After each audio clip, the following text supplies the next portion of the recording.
It's curiosity. Curiosity was the one consistent thing that we came back to again and again. And it was when I asked Bill, what qualities do good copywriters have? Curiosity. But then when we were talking to Simon, it was the same sort of thing. When we were talking to Nick, it was the same sort of. He actually talked about curiosity, but in a much more intellectual way, about intelligence and desire to learn about the world.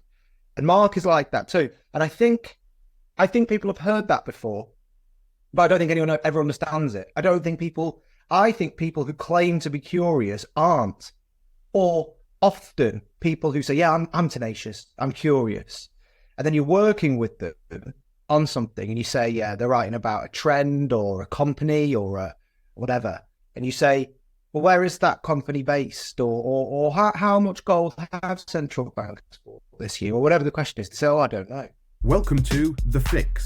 Sit down with copywriting experts Nick O'Connor and Glenn Fisher as they review, discuss, and improve real-world copy sent in by you. This is The Fix.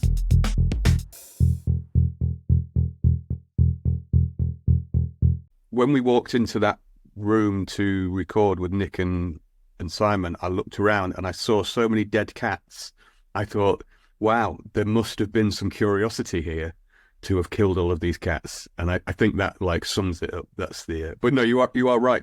People aren't curious enough, and they say they are, but they don't. I was thinking about it. I watched the Bill interview, and he was saying about that, and I thought, right, okay, you think about yourself and you reflect and go, okay, where am I curious enough, kind of thing, like looking at stuff. And then I thought, well, no, actually, because I think we spoke about it with Simon, or it might have been Nick, I can't remember but it's thematic across those videos.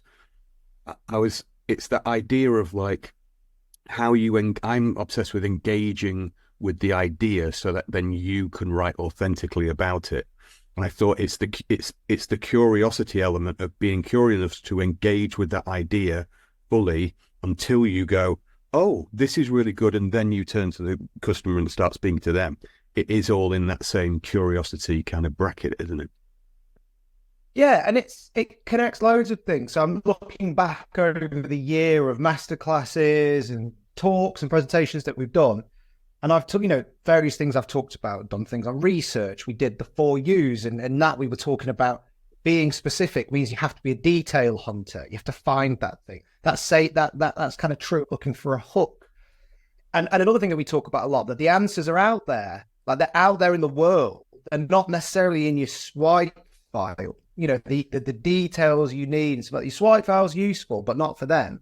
And I find it again and again and again where I'm working with people, and we've done it on live calls where somebody will have an idea and I'll say, I'm going to do some live research. I'm just going to do some Googling.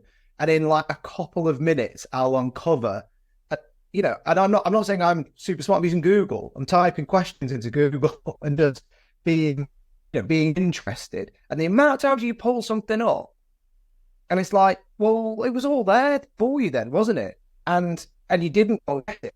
So I'm actually having it quite a negative way, because I think lots of people who claim to be curious and claim to be great researchers actually don't. They're not as good as they think they are. And I think if you're looking for ways to be successful next year, not ways to be successful, ways to improve. I mean, most people we encounter in the world of copyright are good on one level or another, so they're just trying to improve. It's do an extra hour, 2 hours of research. Go back to the computer a 4th, 5th time. That's what curiosity is. Buy the book that's hard to buy on Amazon, and you have to order it through some weird website, and it comes from North Korea, and it takes 6 weeks to arrive. That's what curiosity is. It's a form of tenacity in pursuit of what you need. And I think, beyond being weird, which is my favorite theme of the week, sort of bunch of weirdos all pursuing these strange ideas around the world, it's that be curious. And I think that will put you in the upper echelons, because most people aren't. So that's my takeaway. But I suppose we've both been reflecting on our own experiences of working with Agora. So let's round off the week with that, so Glenn, when you look back, your career or your time spent, so it could be your time inside the Agora machine or working, adjacent to it, as a freelancer or whatever, or coaching people who are inside it. When you look at that period of time, what stands out? I immediately want to say the amount of booze I consumed, but that would be underselling the thing. I thought about this, and there's so many ways you can answer the question. There's different things come together. But I think probably off the back of like the interviews I've been doing, I was interviewed the other day for something completely like aside, but someone was like researching for a promo about Agora kind of thing, and so I've been kind of through that lens. But I decided, and you always want to try and like plant a seed of interesting thing. I liked what Bill said about it was a story he thought was worth passing on, and I think that's what, like, I always wrestle with the idea of being someone who now, because I'm a bit older and giving like stuff, you become a bit preachy, but it's just passing on. But I thought it was quite a good, in what I was thinking, and what I came back to is the one thing I've learned most perhaps from Agora, and it kind of speaks to that curiosity, but you were saying it's out there, like when you're looking for ideas, when you're looking for this kind of stuff, it might not necessarily be in a swipe file. Just to expand on that a little bit, I often think one of the biggest things I learned about working in Agora, I was writing daily letters, I was writing sales pages, where everything I kept getting feedback from readers. And I learned, and this has come to my later like novel writing and all this kind of stuff, I learned that people are interested in engaging with your words. Now that's a very vague and like seemingly meaningless kind of statement, I feel, but I actually think there's a lot of yeah. Always. I think if you spend a little bit of time, what I mean by that is that I think when I look around copywriters who come to us like trying to get a gig, trying to like say, oh, I'm trying to pitch these people, or like, how do you do this? How do you get paid more? Like that, all this thing. I think it's very easy to forget your audience and forget that people are genuinely, they will react to what you want, to the things that you want to tell them. If you've got time to tell them stuff, and if you respect your reader and listen to them and like are engaged and curious about things and tell them those things, it kind of all works. And as I say, I think it's a bit vague and a bit abstract, but I think it's just worth remembering and having the discipline to remember that people will listen to you, and people will tell you what they want to read. They'll tell you the bits that they like. They'll tell you what they want to hear more of. They'll tell you about the tone of voice that they like. The answers are kind of all already there in the reader. And I don't think I would have known that as a younger copywriter. You go out and you're like, right, how do I sell to these people? Or like now it's like, how do I make you engage with my novel or whatever? And it's like, no, I'm just going to listen for a little bit, figure out exactly what you are kind of telling me. I'll test stuff. I'll tell you this, I'll tell you that. But just once you've done that, don't think it's a one-way conversation. They will come back, tell you this, and you go, okay, I'll do more of that. I'll do more of this. And I think that as a overriding skill, you can probably take it at different levels, but if you're coming into the industry, listen, don't just preach and like speak over people. But if you're longer in the tooth, maybe you've probably got things to an overcomplicated situation where really you probably just need to sit back and go, what are my customers telling me? What are people saying? What's going on?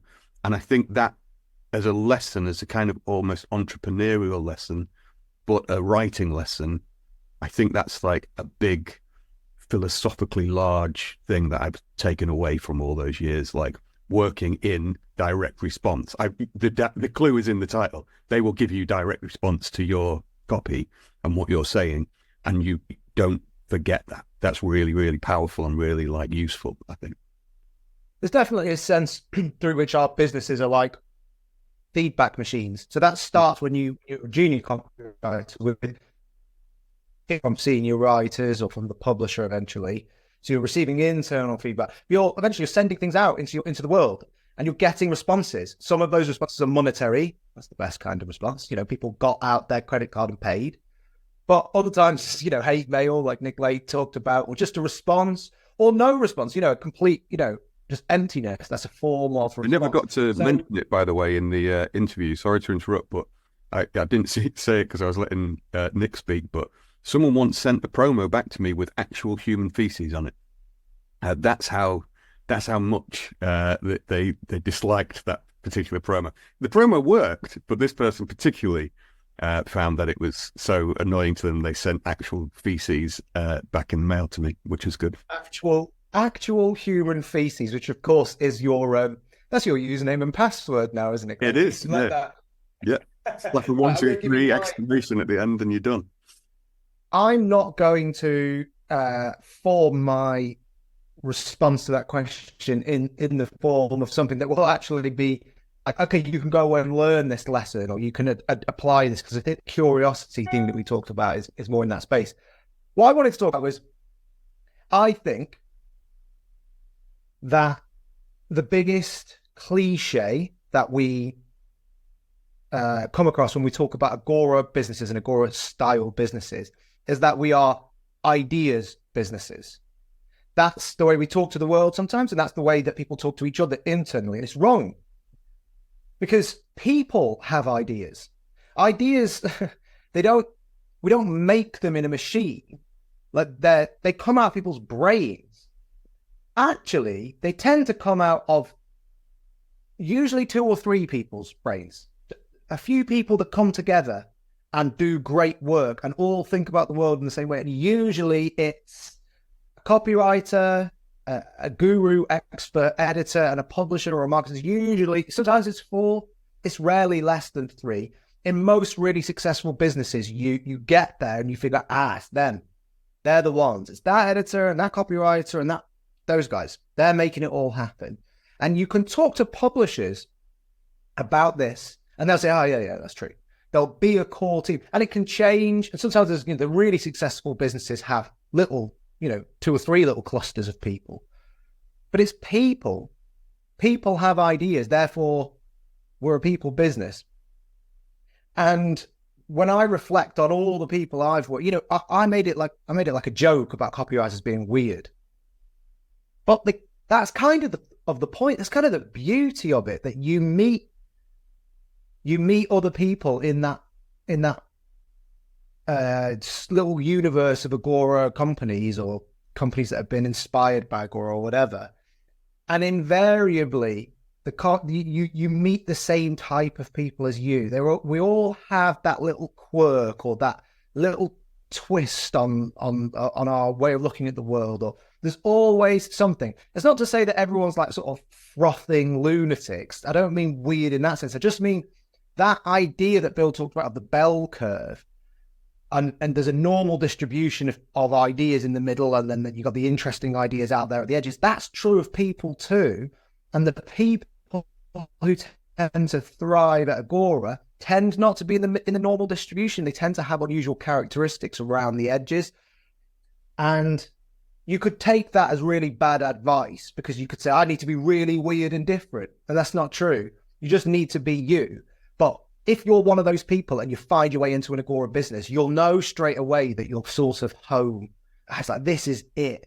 And I'm really lucky. I've never worked at a corporate place, really. You work with other people who have worked in the City of London or on Wall Street, and they've rejected it, and they find their way into an Agora business, and it's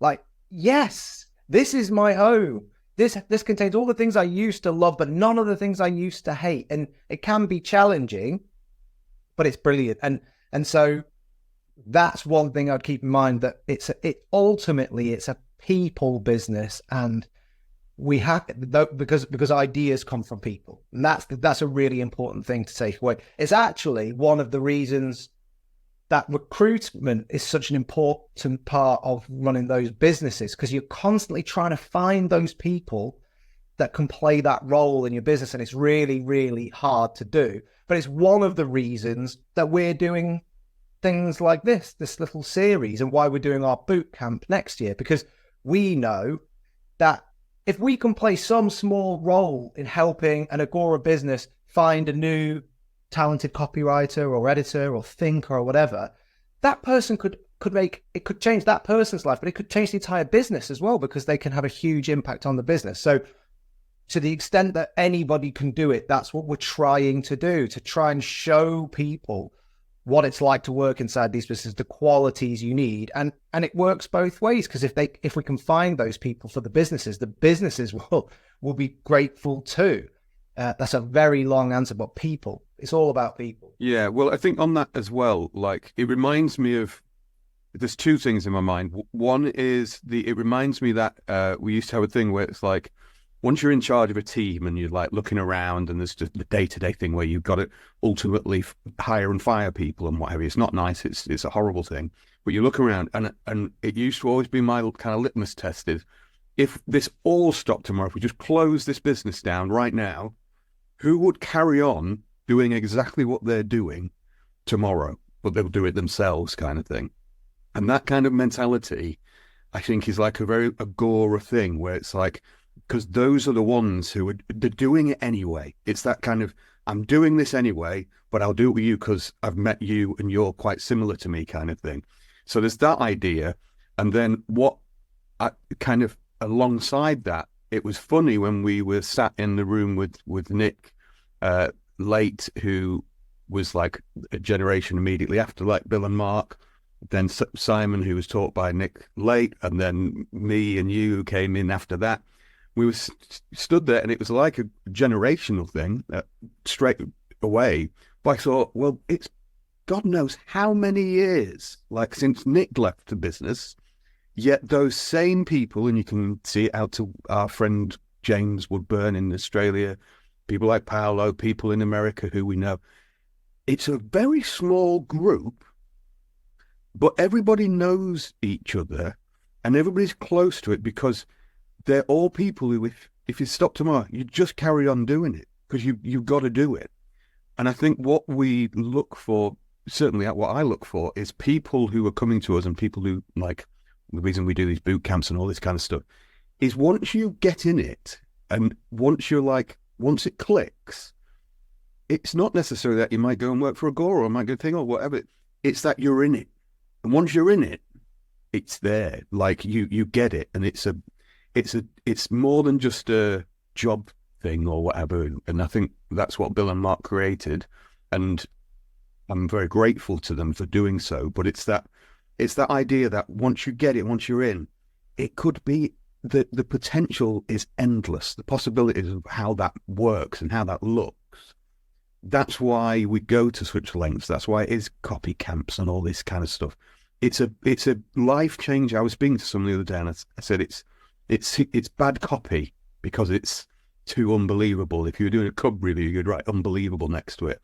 But if I was to say, like, working in that company changed my life, and the stuff that we've been taught by people like Bill and Mark and Nick and Simon and what have you, it's life changing. That's true, like it is. And once you get into it, you'll see that, you figure that out. And I think that's one of the reasons why I'm quite key. Like, I feel good about selling, like, the boot camp and all this kind of stuff. It's because I truly understand. And we talk about authenticity and, like, how you create that, how you look at a product and figure out, right, how do I sell that? You have to, like, look at it and go, is that really good? And I can literally say, why am I sat here surrounded by everything that I've got? It's because of that mindset, because of that work. So the payoff is huge, and it's worth it. But yeah, I mean, I'm rambling now, but it's interesting. It's definitely, it is life-changing. So let's just briefly talk about the boot camp. So if you are interested, so if you've been watching these videos this week and thinking, how do I get into this world? How do I learn more about the world of financial direct response copy? Not necessarily the world of Agora, but that world that I would argue Agora has inspired of direct response financial copywriting. Well, that's why we're holding our bootcamp next year. So it's in central London on the 19th and 20th of March. It will be a small group of writers. We were thinking about 10. 5 of those spaces have already been filled.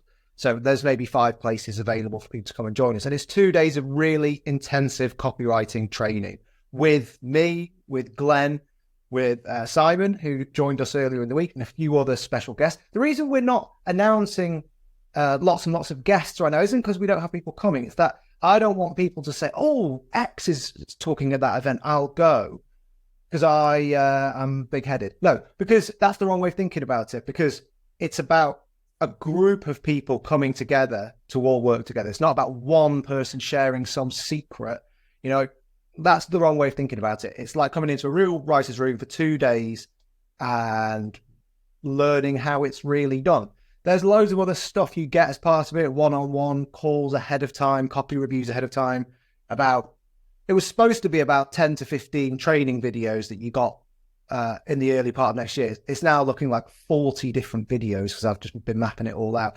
But it's a really intensive and in-depth introduction to the world of financial copywriting. So if you are interested in that, there's one thing you need to do.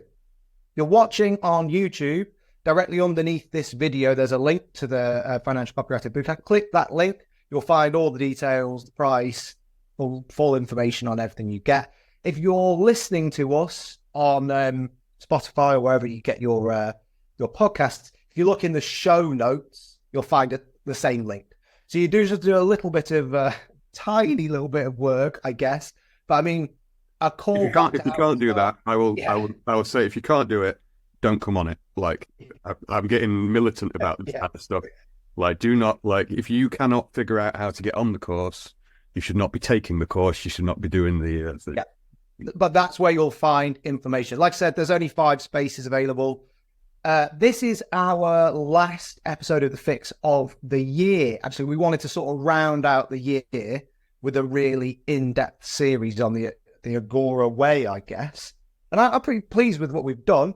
We'll be sending more information out about the bootcamp in the new year. But the only thing I would say is once those spaces are gone, they're gone. So I would anticipate there might be a space or 2 left in the new year, but I couldn't say for sure. So it's up to you.